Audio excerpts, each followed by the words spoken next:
중국 화웨이가 내놓은 최신 스마트폰을 둘러싸고 논란이 커지고 있습니다. 미국의 고강도 제재 대상이었던 화웨이가 보란 듯이 공개한 스마트폰에는 이 첨단 5G 통신 반도체가 탑재됐는데 이걸 어디서 구했는지 전 세계가 궁금해하고 있습니다. 글로벌 콘텐츠부 김종학 기자 나왔습니다. 김 기자, 이게 실제로 화웨이가 내놓은 이 스마트폰이 반도체 칩이 그만큼 경쟁력이 있다면 미국의 제재가 그동안 실효성이 없었다는 뜻으로도 해석이 되는데 뭐 어떤 분석들이 좀 나오고 있습니까? 네, 발단은 중국 화웨이가 2019년 이후 오랜만에 선보인 프리미엄 스마트폰입니다. 이 안에 들어가 있는 칩이 중국 기술로 만들어졌다는 게 알려지면서 지금 세상이 놀라고 있는 상황인데요. 이 프리미엄급 스마트폰 출시에 그동안 화웨이는 집중 견제를 받으면서 상당히 어려움을 겪어오다가 이번에 메이트 60 프로 제품을 통해서 애플과 맞먹는 정도의 성능을 선보인 것으로 지금 전해지고 있습니다. 지난해 바이든 정부가 시행한 반도체법으로 인해서 화웨이는 대만 TSMC를 통해 공급받던 7나노미터급 반도체 공급도 완전히 끊긴 상태인데요. 그런데도 5세대 이동통신을 위한 프로세서를 위해서 이런 기술들을 개발한 상황에서 보니까 중국이 이제 전역에 반도체 공급망을 깔아두고 직접 반도체를 생산하고 있다는 게 이번에 파악이 됐습니다. 이를 두고 치부어 저자인 터프츠 대학의 크리스 밀러 교수는 중국 기업이 여전히 큰 역량을 갖고 있다는 걸 이번에 보여준다면서 규제 강화에 대한 미 정가의 논쟁이 심화될 것이다 이렇게 전망을 하고 있습니다.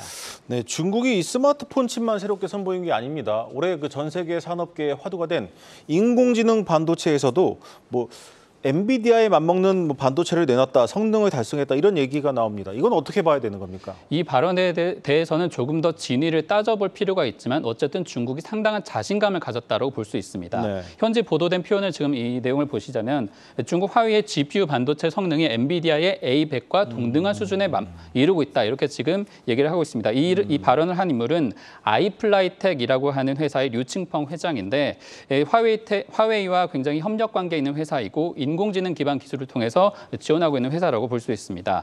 화웨이가 개발 중인 차세대 GPU 거대 언어 모델을 이제 테스트하고 있는 그런 회사인데 엔비디아의 A100이라고 하는 아키텍처와 비슷한 시간에 성능을 낼 만큼 아주 좋다라는 겁니다. 화웨이는 2년 전에 어센드 910으로 알려진 GPU, 소프트웨어 통합 장비 등을 이제 자국에 판매하고 있는데 현재까지 공개된 자료를 보면 FP16이라고 하는 이 부동소수점 계산 기준으로 봤을 때 2.5 펩타플롭스 정도의 성능을 발휘했던 걸로 나옵니다. 그런데 이게 지금 A100 아키텍처, 엔비디아의 성능이 19.5 펩타플롭스, 그러니까 이게 초당 1000조 번 이상의 계산을 하는 그 성능을 이 정도까지 끌어올렸다라는 게 이번에 발언을 한 내용이고요. 이게 만약 사실이라고 한다면 이 데이터베이스 구축하는 서버 생태계에 있어서 중국이 이제 독자적으로 미국 없이 혼자 살아남을 수 있다 이런 얘기가 되는 겁니다. 네, 중국이 자체적으로 이 GPU 설계와 생산을 꾸준히 시도해 왔다고는 하지만 그래도 상당히 단기간에 엔비디아에 근접한 성능을 낸다는 게 이게 실제로 좀 가능한 얘기입니까? 이 부분에 있어서는 조금 짚어볼 부분이 있는데 사실 중국은 그동안에 엔비디아의 매출처 중 29% 굉장히 큰 구매 고객이었습니다. 하지만 이 시장에 영향을 준 게 바로 반도체법이죠.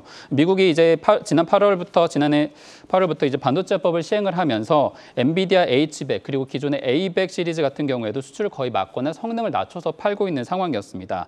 엔비디아 입장에서는 자연스럽게 매출이 줄어드는 건데 더 큰 문제는 그동안 중국이 갖추지 못했던 이 인공지능 반도체 성능 운용 문제까지 해결할 수 있는 기회를 얻게 된 겁니다. 이와 관련해서 젠슨 황 엔비디아 창업자가 한 발언이 있는데 지난 5월 파이낸셜 타임스와 인터뷰에서 중국이 이제 현재도 직접 칩을 만들고 있다. 중국 시장에서 이제 미국이 점점 멀어지게 되면 엄청난 충격이 있을 수 있다. 이렇게 지금 우려를 하고 있는 상황이었고요.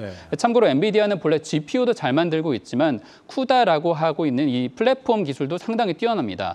저희가 이 윈도우를 이용하게 되면 거기서 잘 벗어나지 못하는 것처럼 인공지능 개발자들도 이 쿠다 플랫폼을 쓸 수밖에 없는 상황인데 중국이 이제 어쩔 수 없이 엔비디아를 쓰지 못하다 보니까 쿠다를 대신할 수 있는 자국의 SDK라고 하는 소프트웨어 키트를 통해서 스스로 자생할 그 환경을 아주 만들어내게 됐다. 이렇게 지금 판단이 되고 있는 겁니다. 문제는 이게 냉전 시대, 미국 같은 경우 러시아를 배제하고 GPS 기술을 독점하려다가 실패한 사례가 있는데 이번에 인공지능 반도체 기술을 두고 똑같은 수준의 문제가 벌어지는 건 아니냐 이렇게 지금 시장에서 우려가 나오고 있습니다. 네, 이런 기류들을 읽을 수 있는 발언들이 나오고 있습니다. 러몬도 미국 상무장관이 미국으로 돌아가서 각종 언론에 좀 얼굴을 비치고 있는데 대중국 반도체 수출 규제에 대해서는 유독 강경한 입장을 보이고 있더군요. 네, 진화 러몬도 장관이 화해 제스처라기보다 돌아가기보다는 선을 긋고 이번에 돌아갔죠. 이번에 지금 미국에서 다시 확인하고 있는 발언들도 역시 중국에 대해서 반도체 부분은 건들지 말아라 이렇게 경고의 메시지를 내고 있습니다. 네, 러문더 장관은 지금 미국과 중국 간의 교역을 안정시키는 것이 전 세계 관심사라고 하면서도 채찍을 많이 갖고 있고 필요하다면 언제든지 사용할 것이라고 아주 강한 경고를 하기도 했습니다.